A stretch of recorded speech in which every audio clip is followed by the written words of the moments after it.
Соңғы дәрісімізде пайғамбарымыз саллаллаху алейхи вассаламның мүшриктер тарапынан көп жаңағыдай мұғжизаның талап еткендігін, сондай-ақ Алла субханаху ва тағала олардың қыңырлығымен, қырсықтығымен бәрібір де қанша мұғжиза, қанша Алладан аяттар түсіп отырса да, оны бәрібір жоққа шығарумен болғандығын айтқан болатынбыз.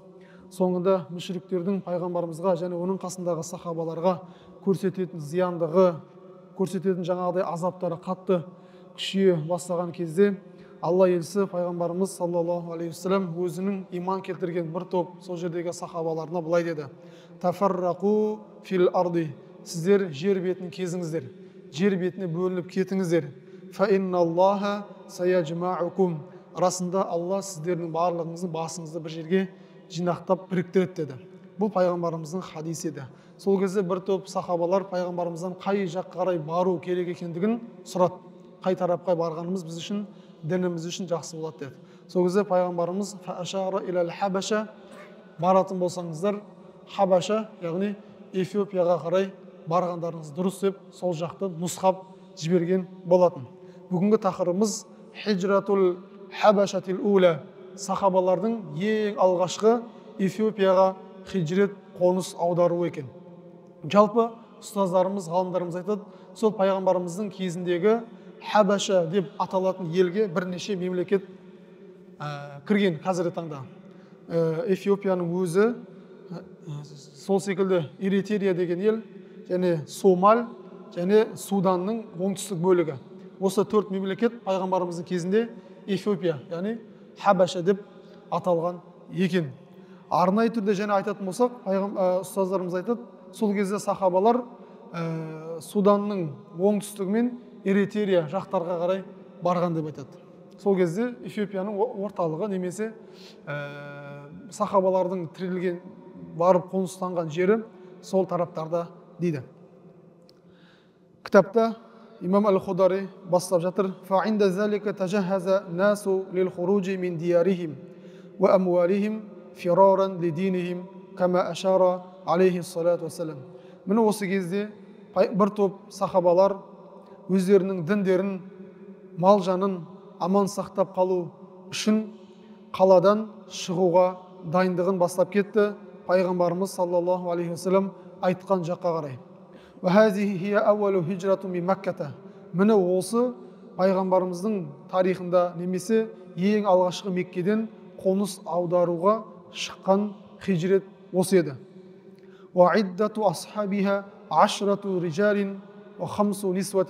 Осы кезде бір топ немесе бірнеше сахабалар ғана хижретке шықты.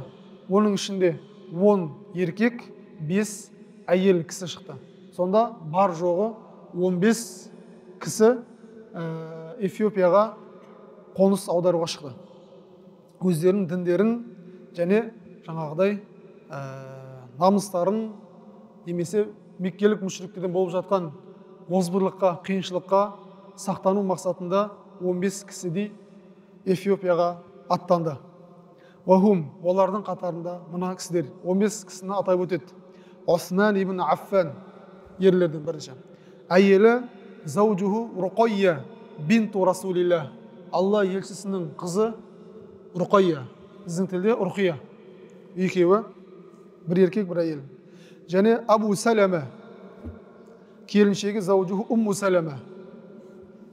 Ва ахуху, бауыры, вали уммихи, анасы Абу Сабрата ибн Аби Рахм. Оның келіншегі заужуху Умму Кульсум. Және Амир ибн Рабиа, келіншегі Лейла. Абу Хузайфа ибн Утба ибн Рабиа, келіншегі Сахлата бинту Сухайл. Абдурахман ибн Ауф, бай сахаба. Усман ибн Маз'ун деген сахаба. Мус'аб ибн Умайр, Сухайл ибн Байда, Зубайр ибн Ал-Ауам. Міне осы 15 сахаба деседі алғашқы Эфиопияға қоныс аударды. Қарап отырсақ, осылардың көпшілігі жаңағыдай бай, жаңағыдай сол секілді өзінің қалада жүріп жатқан саудасы бар кісілер болды.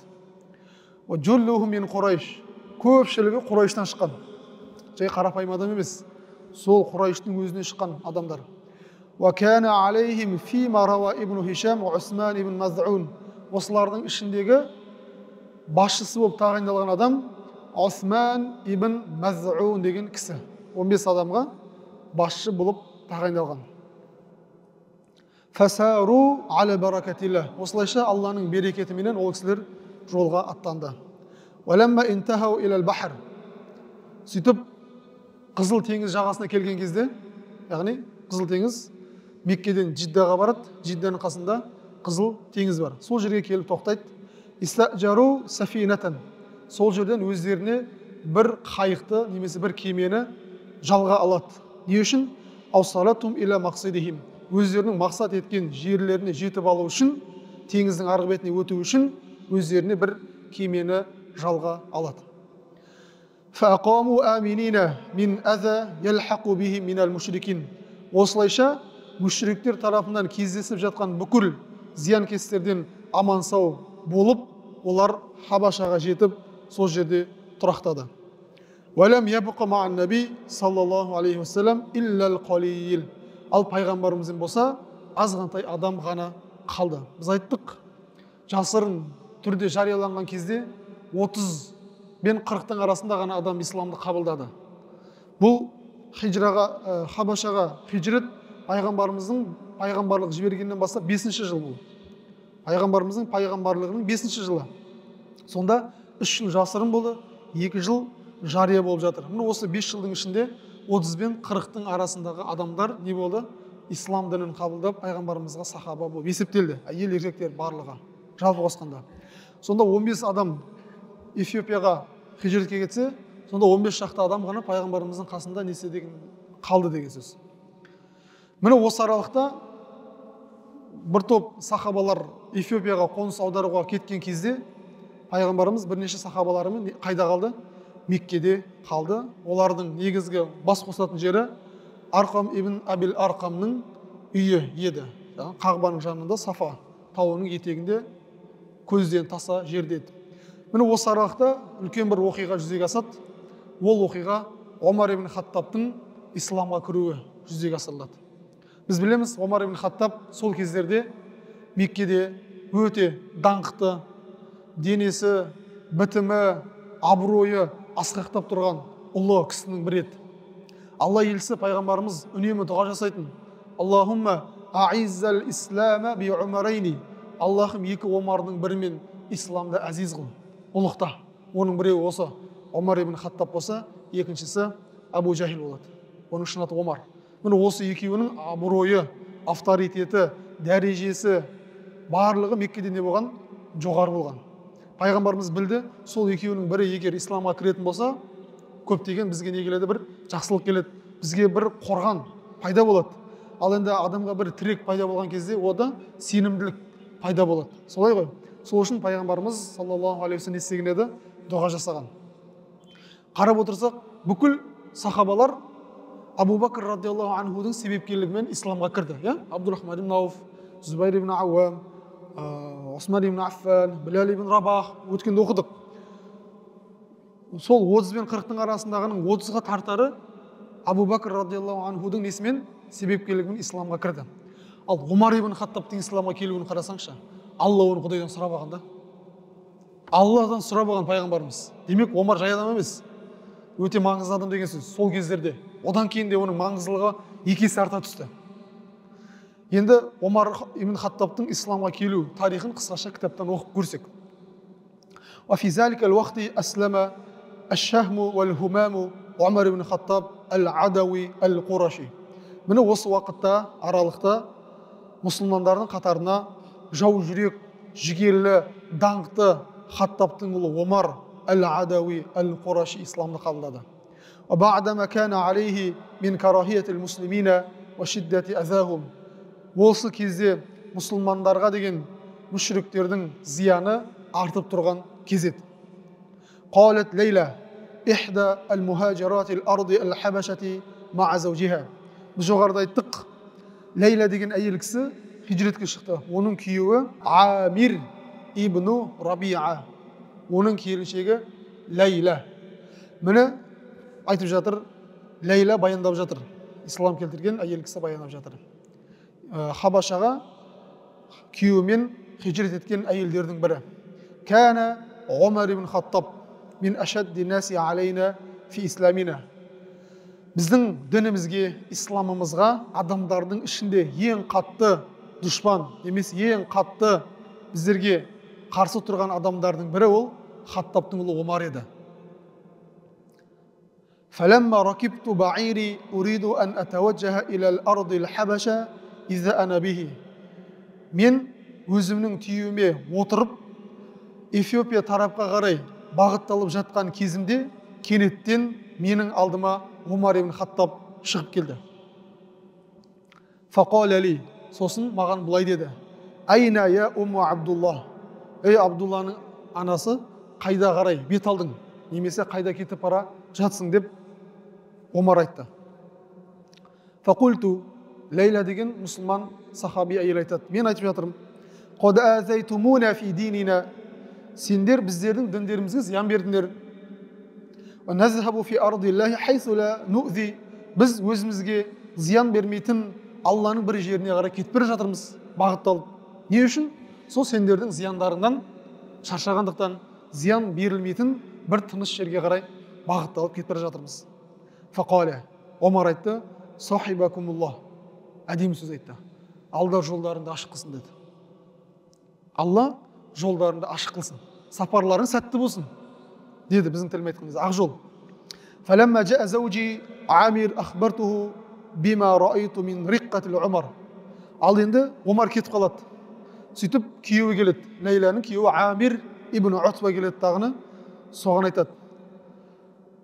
Ей Амир, маған Омар келіп кетті жаңа ғана. Таң қалып тұрмын. Омардың бұрынғы Омар емес анау. Омардың бір жұмсақтылығын, Омардың бойынан бір өне бойынан бір жұмсақтылықты, мейірімділікті байқадым дейді. Оны естіген күйеуі, тарджина ан юслим, не сен Омардың мұсылман болуын үміт етіп тұрсың ба сонда? Валлахи, Алламен ант етейін, ла юслиму хатта юслиму химарул Хаттаб. Алланың антымен ант етейін, Омар ибн Хаттабтың есеге иман келтіру мүмкін, бірақ Омар исламды қабылдамайды ол. Өтте ол бізге деген қас жау ғой, қалай сен оны үміт етіп отырсың дейді. Оның жұмсақтылығын қалай көріп отырсың, жұмсақ адам емес қой ол. Омар исламды қабылдаймын дегенше, Омардың несі есеге исламды қабылдап қойған шығар дейді. Яғни бұл жердегі айтмақ болып жатқаны жаңа астарлы түрде мүмкін емес нәрсе ғой дегенді айтып жатыр. وذلك لما كان يراه من قسوته وشدته على المسلمين. Өйткені ол кездерде Амир ибн Утба Омар ибн Хаттаб тарапынан бір қаттылықты, рушпенділікті көріп жүрген еді. Соны көріп ол жаңағы сөзді айтып отыр. Валакин хасулат лаху баракати даъватил Мустафа саллаллаху алейхи вассалам. Бірақ та осы жерде Алла елшісінің саллаллаху алейхи вассаламның дұғасының берекеті жүзеге асты. Фаиннаху қала қубайли исламихи. Өйткені Омар ибн Хаттабтың сәл ислам қабылдаудан сәл бұрын пайғамбарымыз былай деп дұға жасап қойған еді. Аллахумма, Аллахум аиззал ислама, исламды ұлықта, исламды жоғарылат, би Омар, Омармен деп дұға жасаған еді. Міне пайғамбарымыздың жасаған дұғасы әп-сәтте қабыл болып, Омар ибн Хаттабтың мұсылмандарға деген, немесе ислам дініне деген жүрегінде бір мейірбандылық, кішіпейілділік, ізеттілік пайда болып, әлгіндегі жолыққан Лейла атты әйелге айтқан жылы сөзі осы пайғамбарымыздың дұғасының берекеті еді.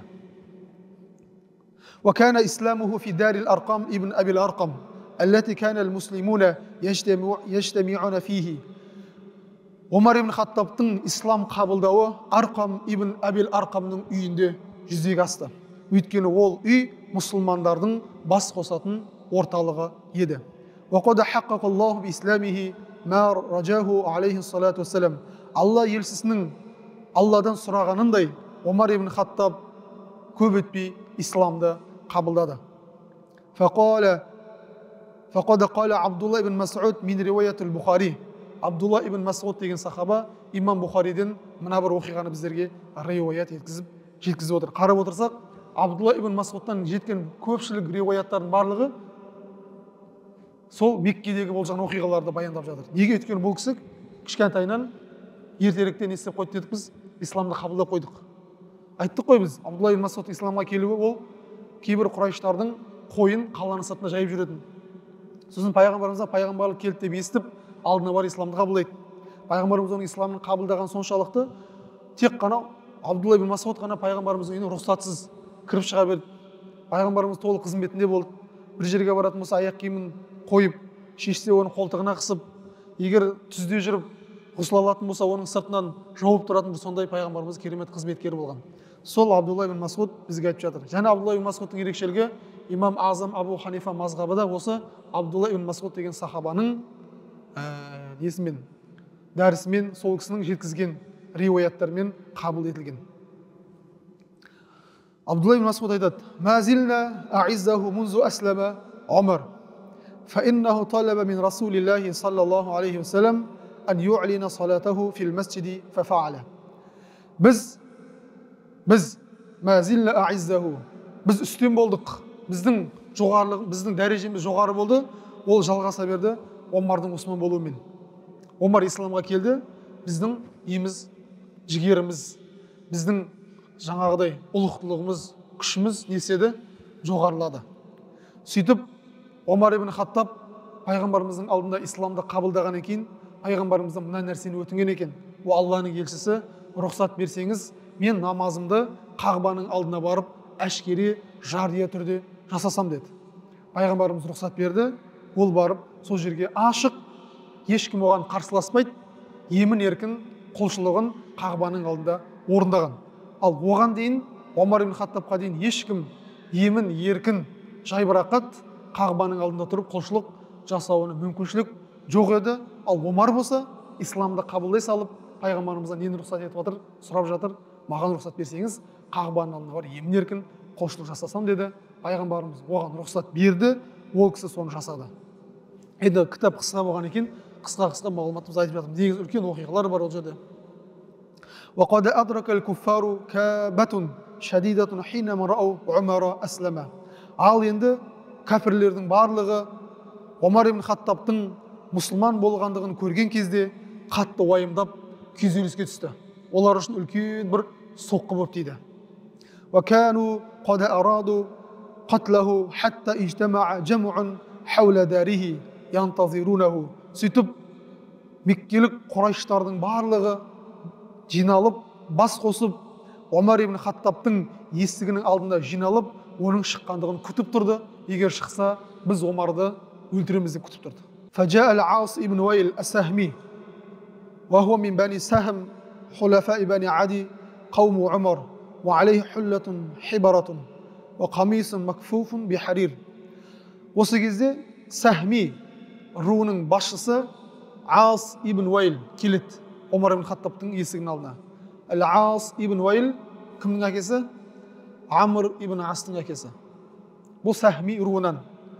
Ал Сахми руы мен Ади руының арасында бітімгершілік, бір-біріне жәрдемдесу деген келісім бар. Сахми руынан Ас шығып тұр. Ал Ади руынан Омар ибн Хаттаб. Омар ибн Хаттаб пен жаңағы Ас ибн Уайлдың руының арасында не бар? Бір-біріне келісім бар, бітім бар. Егер сендерге біреу зиян беріп жатса, біз тұрып береміз, жәрдем береміз. Ал бізге біреу зиян беріп жатса, сендер біздерге көмектесесіңдер деген бір-біріне не бар еді? Келісім бар еді. Сөйтіп, Ас ибн Уайл Омар ибн Хаттабтың топталып отырған жаңа жігіттердің арасына келіп тұрады.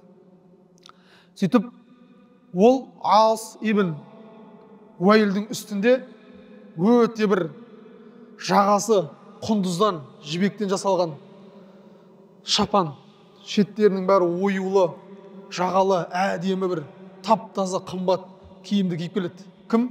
Ас ибн Уайл. Барлығы таңғалады. Ол кезде адамның абыройы сол киіммен өлшенетін болған.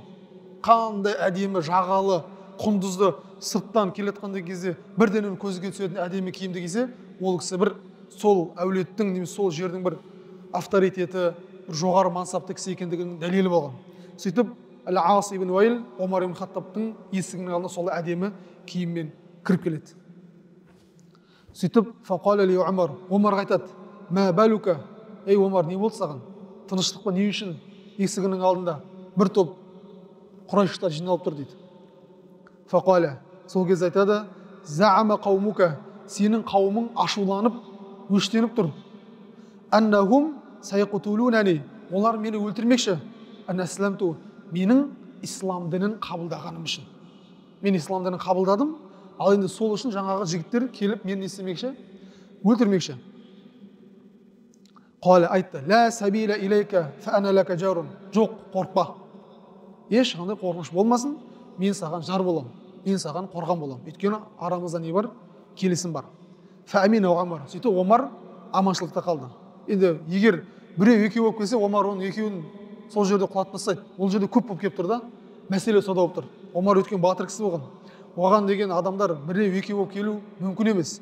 Өйткені сол замандардағы кез келген жекпе-жек төбелестердің барлығында Омар не істеген? Алдында жан салмаған. Омарға қарсы келу ол кездегі адамдардың қиялына кіріп шықпаған. Ал енді Омарды жаңағы ислам дінін қабылдағандығы үшін өлтіреміз деп бір топ көпшілік адамдар жиналып ұрып өлтіреміз деген. Ал біреу екеу келсе, оған шамасы келмейтіндігі не істейді? Біліп отыр. وخرج العاص فوجد الناس قد سال بهم الوادي.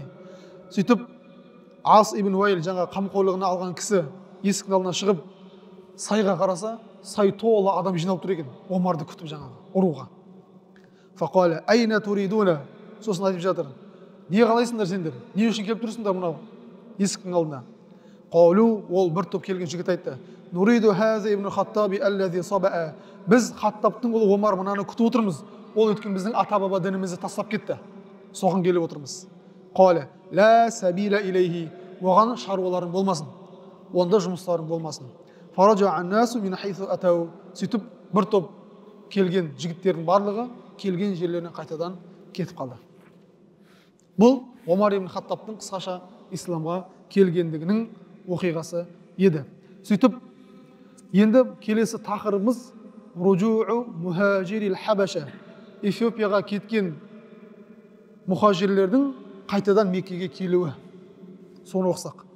Ба'да 3 ашхурин, 3 айдан кейін min хуруж мухажирил хабаша, Хабашаға кеткен кісілер ражау иля Мекке, Меккеге қайта келді 3 айдан кейін. حيث لا تتيسر لهم الإقامة فيها لأنهم قليل العدد وفي الكثرة البعض الأنس. Олардың Меккеге қайтып келуінің себебі, олар Меккеде көп тұру оларға мүмкін болмады. Өйткені олардың саны ол жақта өте аз еді. Және ол жерге тұрақтау кейбір адамдарға ұнамады.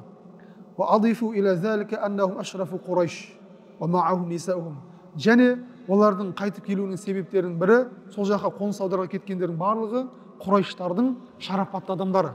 Олардың бірге әйелдері де бар еді. وهؤلاء لا يطيب لهم عيشة في دار غربة بهذه الحالة. Олардың барлығы жат жерде, бейтаныс жерде өмір сүрулерін құп көрмеді. Өзіңіз ойлаңыз, Құрайштар барлығы шарапатты адамдар. Меккеде дүркіреп тұрған жұмысы бар, дүркіреп тұрған өздерінің базары бар, авторитет деген жетіп тұр. Бірақ сол дін үшін аман қалу үшін олар Хабашаға кетті. 3 айдан кейін олар не істеп кетті? Ол жерде бейтаныс жерде тұру қиын болып кетті. Ауасы ұнамады, бөтен адамдармен араласу оларға ұнамады. Немесе әйелдеріне ол жердің тұрмыс тіршілігі жақпады. Өйткені Хабашадағы адамдардың төмені басқаша, тұрмыс тіршілігі басқаша, ал бұлар Меккеде бәрі жүріп қалған адамдар.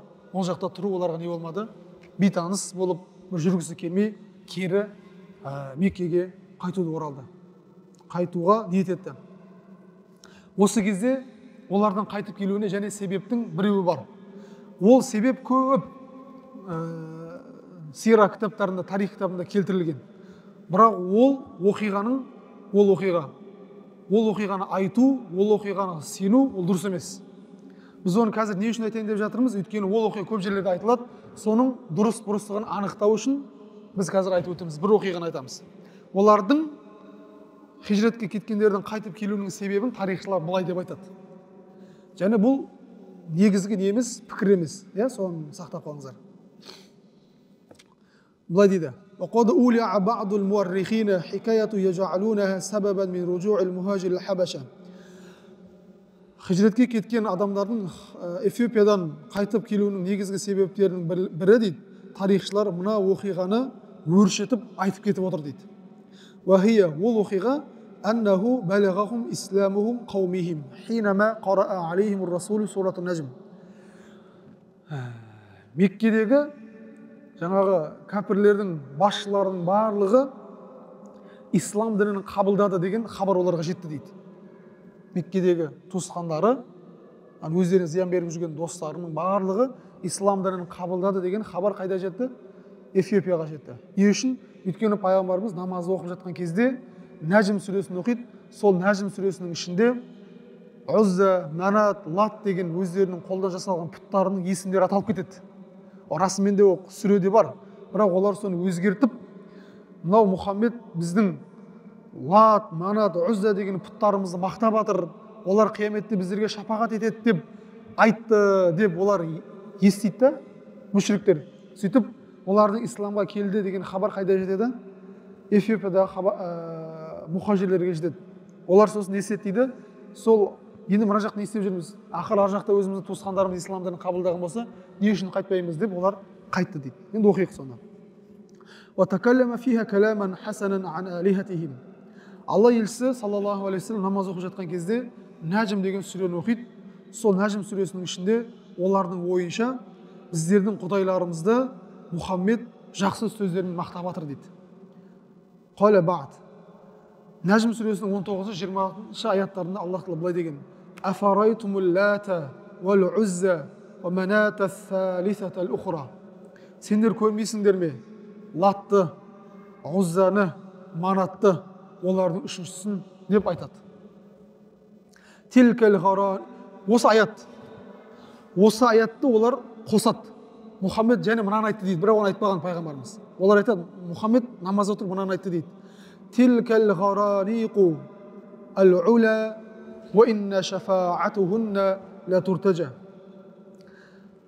Ол ғараниқ, ула, жоғары дейді. Ғараниқ дегеніміз жаму ғарнуқ ва хия туюру юраду бихал малаика. Яғни ғараниқ деп айтудағы мақсаттары періштелер жоғарылады. وَإِنَّ شَفَاعَتُهُنَّ لَا تُرْتَجَى. Олардың шапағаты, Лат, Ұзза, Манаттың шапағаты біздерге үміт етіледі деп айтты дейді. فَسَجَدُوا إِعْظَامًا لِذَلِكَ وَفَرَحًا. Осыны естіген кезде арт жақтағы бір топ мүшриктер барлығы жапа-тармағай сәжде жасады қуаныштан. Мұхаммед ақыр соңы біздің Манатты, Ұзза деген пұттарымызды мақтады. Мақтағаны соншалықты, олар ертең біздерге шапағат үміт етіледі деп айтты. Мұхаммед бізге өтті. Біздің беріп жатқан зияндарымыздың бәрі нәтижесі берілді деп олар қуаныштан не істеп жіберді дейді? Сәжде жасады дейді арт жақтағы мүшриктердің бәрі. Утба, Валид ибн Муғираны, жаңа айтып Абу Жахил барлығы. Енді осыған ұстаздарымыз айтады, бұл риуаят ла тасиху, дұрыс емес. Несі дұрыс емес? Біздерге келтірілген жолы дұрыс емес. Мағынасы да дұрыс емес. Бұған бірауыздан ғалымдар келіскен. Бірақ кітаптарда бұл айтылады. Не үшін? Бұның дұрыс-бұрысын білу үшін біздерге келтіріледі. Өйткені сол кезде бұл оқиға болған. Эфиопияға кеткендердің қайтып келуінің себебін олар осы деп айтады. Көпшілік ғалымдар. Бірақ біздің ұстаздар айтады, бұл негізгі себеп емес, біріншіден. Екіншіден, бұл оқиға болмаған. Үшіншіден, болса да мағынасы бұндай емес. وهذا مما لا تجوز روايته إلا من قليل الإدراك الذين ينقلون كل ما وجدوه غير متثبتين من صحته. Бұл риуаят дұрыс емес. Тек қана бұны азғантай ғана адамдар дұрыс зерттемей, дұрыс бұның анық-қанығына жетпей біздерге алып келіп жеткізіп отыр дейді. وها نحن أولئك نسوق لك أدلة النقل والعقل على بطلان ما ذكر.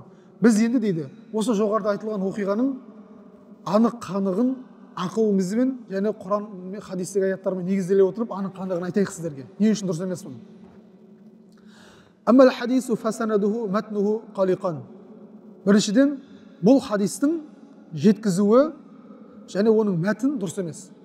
Мәтін және келіп жатқан жолы дұрыс емес. бұл оқиға аят емес, бұл пайғамбарымыздың хадисі да. Фасанаду қала фихил қади ият фи шифа. Қади ият деген ғалым шифа деген кітабында былай дейді: лам юхаррижху ахадун мин ахли сиххати вала руатун сиқатун бисанадин салим. Бұл оқиғаны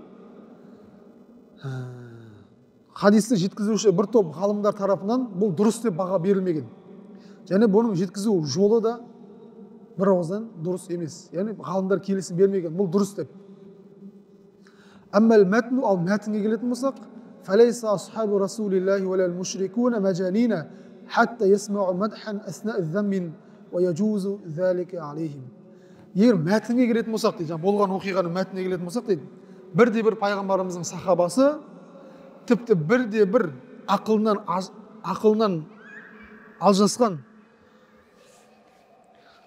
алжасқан бір топ мүшриктердің өзі бұның дұрыс емес екендігін айтып отыр дейді.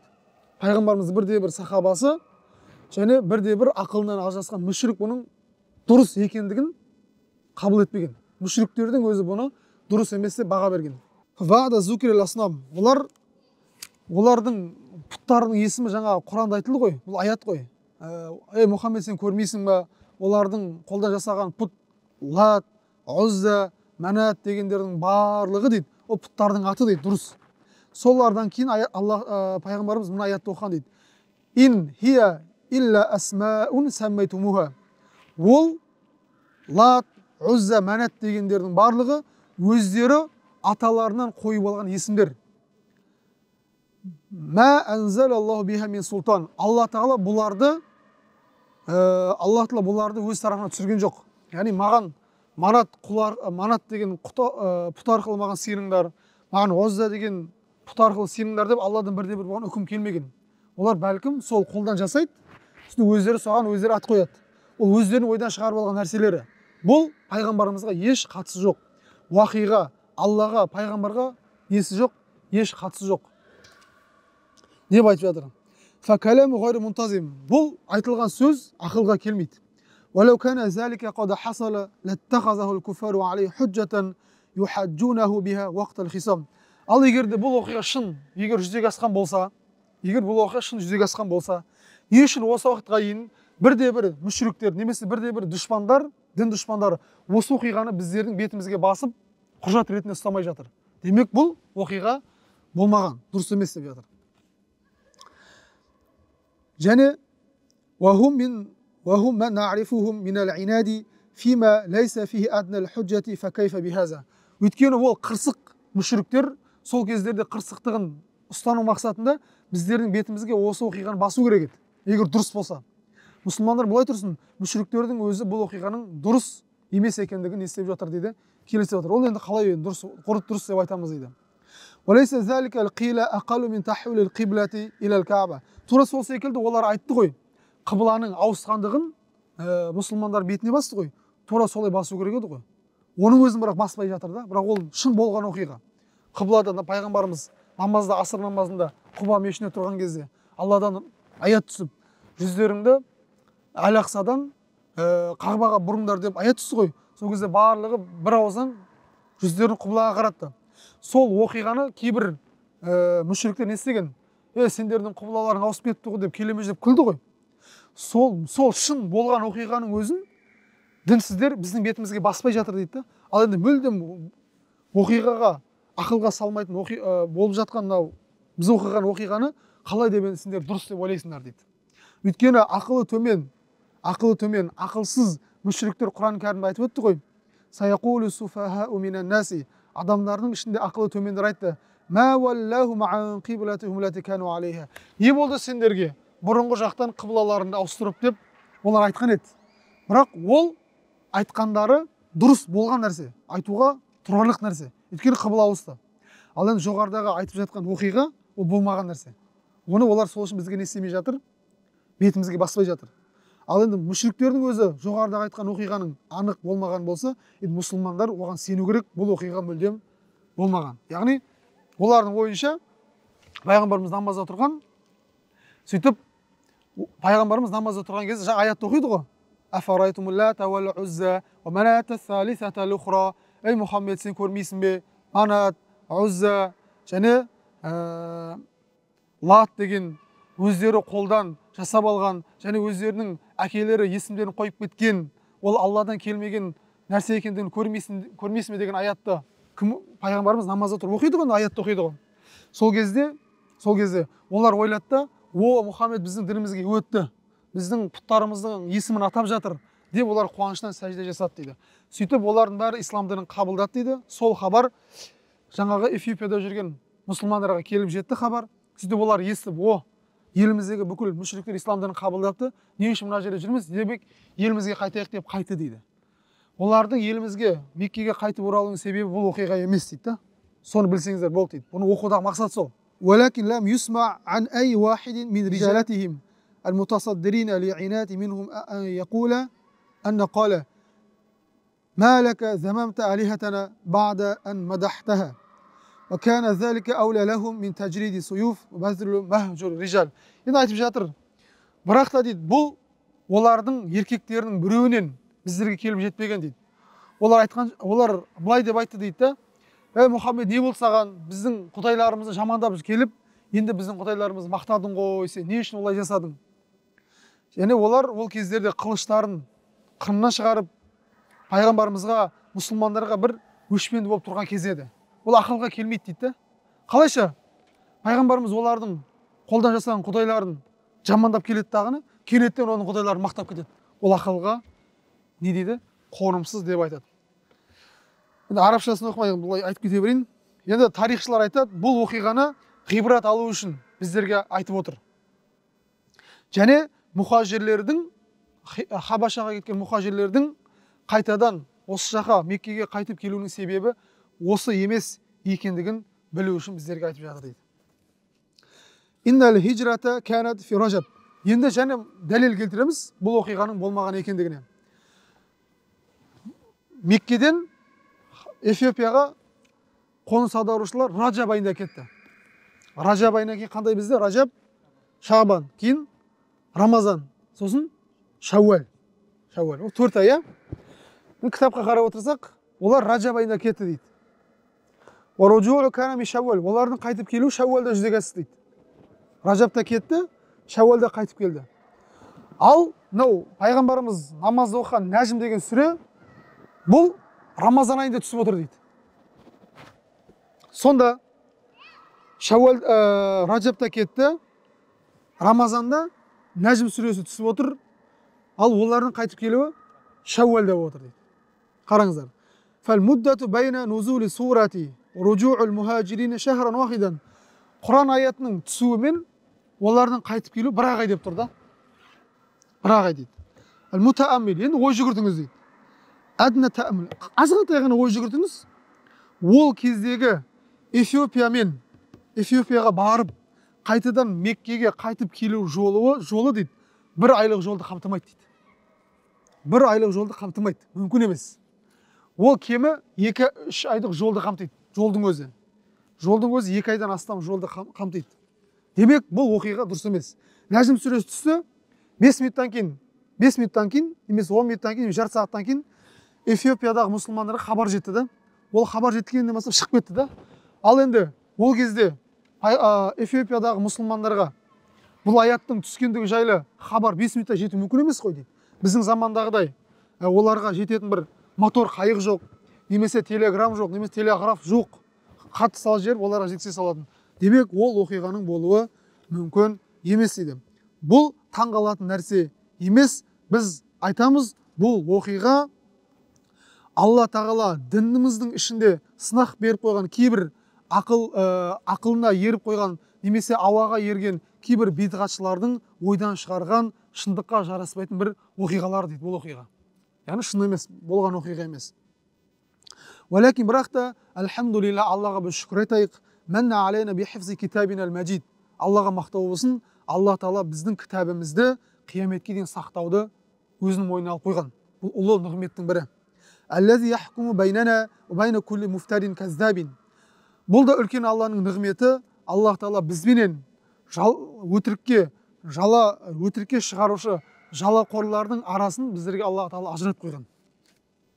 Алла Құран кәрімде өзі айтып қойған пайғамбарымыз жайлы: "Ва ма янтиқу анил хава ин хуа илля вахюн юха. Мұхаммед пайғамбар сөйлейтін болса, тек қана өзіне түскен уахиды ғана сөйлейді, ол ойдан сөз қоспайды деді.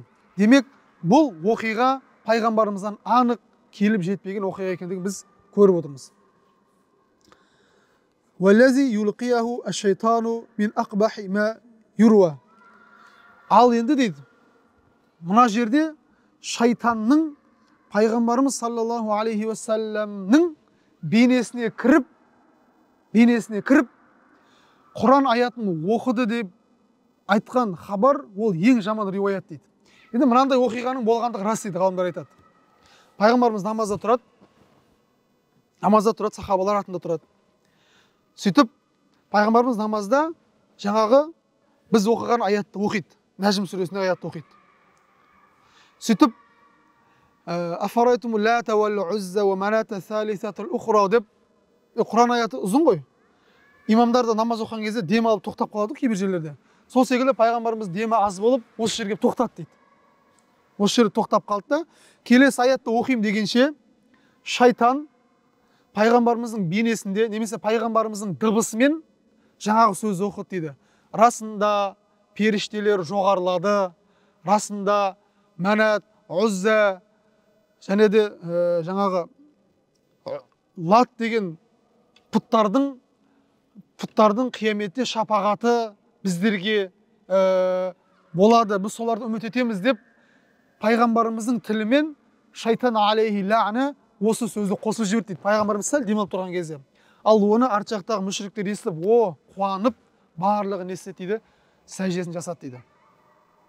Енді осы кітапта осының қалай жүзеге асқандығын біздерге имамдарымыз, сахабалар былай деп айтады.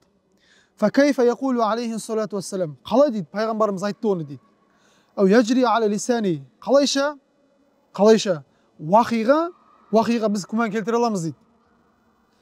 Әл-әмру лайса юриду суфаха. Бұл ақылсыздардың ойдан шығарған нәрсесі. Алла Тағала олардың ойлаған айлаларына жауап берген. Сахих риуаятта осы сәжде турасында Абдулла ибн Масғуд деген сахаба мына хадисті біздерге жеткізеді деген. Анна наби алейхи салату вассалам қара нәжім фасажада. Алла елшісі намазда Нәжім сүресін оқып, сахабаларым бірге сәжде жасады. Тек қана сол жерде бір ғана кісі сәжде жасамай, жердегі бір тасты алып қолымен маңдайына тигізді. Бүкіл сәжде жасаған кезде бір ғана адам сәжде жасамай, қолын жердегі тастан алып маңдайына тигізді. Ол адамды біз кейін көрдік, ол адам кәпір болып дүниеден өтті дейді. Сол сәжде қылмай жасамаған адам дүниеден өтті. Бұл хадис وَلَيْسَ هَذَا الْحَدِيثُ أَدْنَى دِلَالَةً عَلَى أَنَّ الَّذِي سَجَدُوا مَعَهُ هُمُ الْمُشْرِكُونَ. Бұл хадис дәлел болып жатыр мүшриктердің барлығының сәжде етпегендігіне. Біз жаңа сәжде етті деп айтты ғой өтірік хадистерде. Ал бұл хадис шын хадис мүшриктердің сәжде етпегендігіне дәлел болып жатыр дейді. Бәл юфидуху қаулу фараитуху қутиле баъда кафир. Абдулла ибн Масғуд айтып жатыр, мен көрдім, яғни Абдулла ибн Масғуд көреді, артын көрмейді ғой, жанын көреді. Ол кісі Абдулла ибн Масғудтың жанында тұрған, сәжде қылмай, жерден тас алып, шекесіне тигізген. Ол кісі мұсылман болған, сосын барып мұртат болып кеткен дейді. Яғни деректерде оның мұнафық болғандығын айтады. Ол кісі жаңа сәжде қылмаған мұнафық болған. Бұл адам сол кездегі жүрегіне әлі ислам жетпеген, немесе жүрегіне ислам жетсе де, бірақ мұсылманшылығы, иманы әлі әлсіз болып жүрген адамның іс-әрекеті. Сол кезде мұсылмандарға мүшриктер тарапынан қатты зиян берген кезде, әлгі кісі, сәжде қылмаған кісі, зиян бере бергендіктен мүшриктер тарапынан қойш болды деп шығып тастап кәфір болып кеткен. Ол кісі Али ибн Умайя ибн Халаф деген кісі еді дейді. Міне бұл оқиға демек не істемеген екен, шын болмаған, және Эфиопияға кеткен кісілердің қайтып Меккеге оралуына бұл оқиға себеп емес, түрткі емес. міне осы оқиғаны біздерге айтып келіп жатыр. Бұл оқиғаны негізі оқудың қажеті жоқ, ешқандай тарихта бізге бір пайда зияны жоқ. Тек қана тарихшылар не үшін бұны кітаптарға келтіріп жатыр? Бұны анық қанығын білу үшін, және бұл оқиғаның ертең сіздер бір жерде естіп жатсаңыздар, бұл оқиға болмаған ғой деп жауап бере алатындай болу үшін бұны кітаптарда айтып кеткен. Енді айтып жатыр, сөйтіп Эфиопияға кеткен бір топ 15 шақты қоныс аударған кісілер Меккеге келді. Бірақ оларды меккеліктер Меккеге кіргізбеді. Тек қана Меккеде өзіне қамқоршысы бар адамдар ғана Меккеге кіріп отырды. Олардың қатарында Абу Салама, Халид ибн Валид, Халид өзінің нағашысы Абу Талибтің қамқорлығымен кірді. Кім? Абу Салама. Осман ибн Маз'ун деген сахаба Валид ибн Муғираның қамқорлығымен кірді. Бірақ Валид ибн Халидке Осман ибн Маз'ун деген кісі айтты, жоқ, сенің қамқорлығың керек емес. Өйткені сен мұсылмандарға көп зиян жасағансың. Мұсылмандарға зиян жасаған адамның мен қамқорлығына кіргім келмейді деп оны өзі тастап кетті.